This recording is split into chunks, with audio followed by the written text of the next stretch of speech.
Hi guys, this is Sai Kumar Kortiwada. In this video, we will learn about different type of buttons and how they are linked with our form attributes.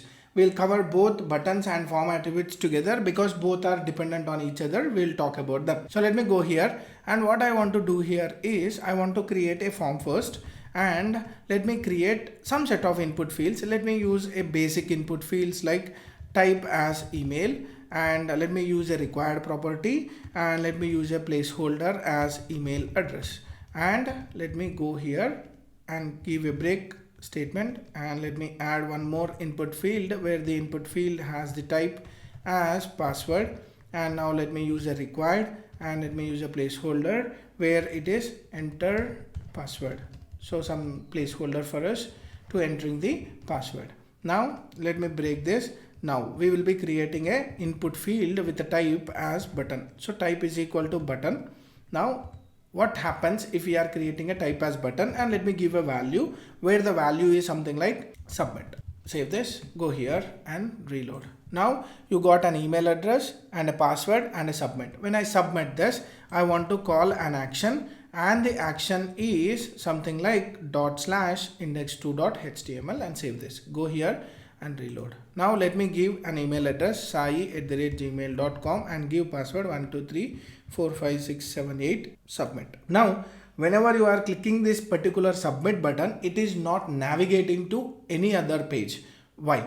Where it has to navigate as per our assumption, it has to navigate to action, but we give the type as button. So whenever you are using a type as a button, it will create a normal button without any features like submission. So whenever you click this particular button, it will never submit the values. So it will act like a button just for the UI purpose, and it will not have any submission feature. So if you want to submit, and if you want to call that particular action of a form, then you have to use a submit type. So whenever you are using a submit type as a button, it will create a button. Along with that, it will add one more feature to you, and that feature is something like it will invoke a action callback of this particular form. So let me go here and just reload, give some value like sai@gmail.com and give the password 123456789 and click on submit. If you see, it went here, but it is not taking any of the values. Whatever the values we have entered, does it takes? No. Let me show you that in the network call. Let me go back, and you can see there is an index.html call, and let me enter some password Sai Kumar, and let me click on submit, and immediately it will try to call index2.html. Let me click this. It called index2.html, but if you see the preview, there is an output, and if you see the headers, there is a get call which is happening for this index2.html, but there is no values going in this particular query parameters, just it added a question mark. Why that values were not going? That is because of your name property. So here also the name property is very important whenever you are submitting a form. So name I can give email, and name I can give as a password. You can give any name and any value for that particular name property. Let me go here and reload. Let me go back, reload. Let me give sai@gmail.com and let me give 1234567 and click on submit. Now you can see there is a properties which were going here, that is email and the password.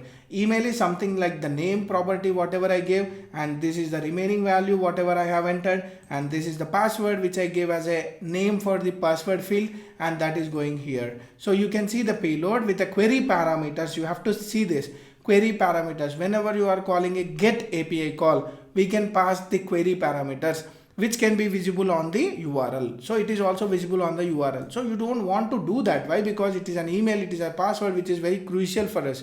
So in that case, what you can do is we can write something like a method property. There is a method attribute for the form where it will accept two things. One is get and post. So I'll give post. By default, it will act like a get. Let me go here and just go back, reload. Now let me give sai@gmail.com and give 1234567 and submit this. Now you can see there is no URL with that particular values, but there is a network call happened for this HTML where we are sending the data in the form data. You can say this is the form data and the call is about the post. We'll talk about get, post, put, everything whenever we are talking about JavaScript. But these are the type of HTTP calls which will be encountered whenever you are trying to execute some set of files or the URLs in the HTML. So we got a payload. Payload indicates what we are sending and the preview indicates what we got from the particular URL. So that's about your method property or an attribute of this form. And there is one problem over here. Let me go back, and if you reload and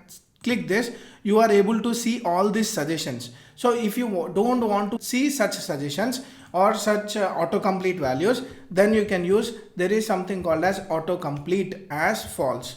That means you can use an autocomplete as off. So you can off the autocomplete so that you will not see that auto suggestions. Let me reload this. If you click this, there is no auto suggestion. You saw that? There is no auto suggestions. So whenever you don't want to see the auto suggestion for whole form, then you can use autocomplete is equal to off, and that can be applicable for individual as well. So you can use autocomplete off and save this, go here and reload. Now you can't see that value. That means even you can apply that autocomplete at a specific input field, or you can apply for whole form. Now we are submitting this and the type is submit. We are submitting and it is going with this name and the password. For example, if this submit is out of the form, let me put it out of the form. What is the behavior of that submit? Let me reload and let me give some value, sai@gmail.com, anything, something like this, 1 2 3 4 5 6 7 8 9 0, and submit it. Now you can see it is acting like a normal button. It is not going to any action. Why? Because whenever you are using a submit, it will search for the form and then it will search for the action. Then it tries to execute that particular action whenever you are using a submit. So it is very, very important to use this input field properly. Let me cut this and put it over here. Now let me move this input field here and save this. Go here and reload. Now I have a password above and address below. So let me enter the password 1 2 3 4 5 6 7 8 9. That means it is out of the form tag, and let me give sai@gmail.com and submit. Now you can see in the index it is only carrying this email, not the password. Why? Because this particular field is not inside the form. So whenever the input fields present inside the form, only that particular input fields will be fetching the values and it will be going into the URL. Otherwise, these particular values will not be submitted. So always remember, we have to create input fields inside the form as well as the submit button. And let me create one more input field for type is equal to reset. So whenever you are using a reset, give a value like clear. So whenever you click on this particular button, all the form details will be resetted back. That means it will come back to the normal state or initial stage. Let me reload and let me enter some value, blah blah blah, and click on clear. So it cleared all the form values to the default values.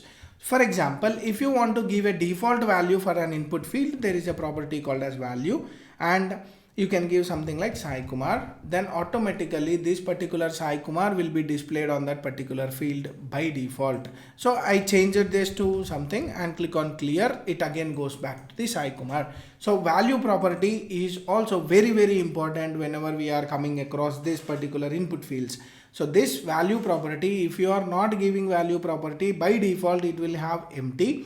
And whenever you have some set of value updations in that particular field, that updated value will be stored in the value attribute of that particular input field. So value is also very important whenever we are talking about JavaScript and form controls. You will understand more about this value property. So that's about your forms and buttons in our HTML. This will give you a glance what is the importance of name attribute, what is the importance of action, what is the importance of method, what is the importance of autocomplete, and what is the difference between submit and reset and a normal button. So all these will clearly explains you how to use an input fields. In the upcoming video, we will target to create a small sample input fields by using a plain HTML with all the different aspects, and we'll create that particular data. Hope this will help you a lot. Hope you like my explanation. If you like my video, like, share, subscribe to my channel for more updates. Signing off. Thank you.